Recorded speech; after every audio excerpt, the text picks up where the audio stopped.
प्रिय मेरे चैनल को देखने वाले भाइयों, इस वीडियो में मैं आपको नमस्कार कहता हूं और यह एक और अलग ताल के कुछ अलग सुर में ये बच्चे आपके बीच में एक और अच्छी से म्यूजिक सुनाएंगे।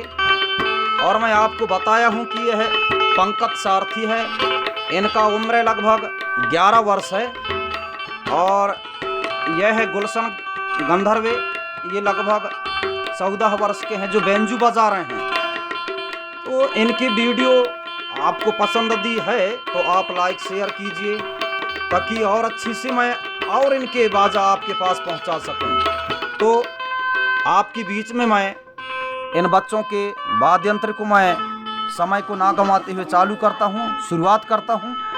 और मैं संचालक करने वाला बलराम गंधर्वे आपके बीच में इन बच्चों के वाद्य यंत्र सुनते हैं। लीजिए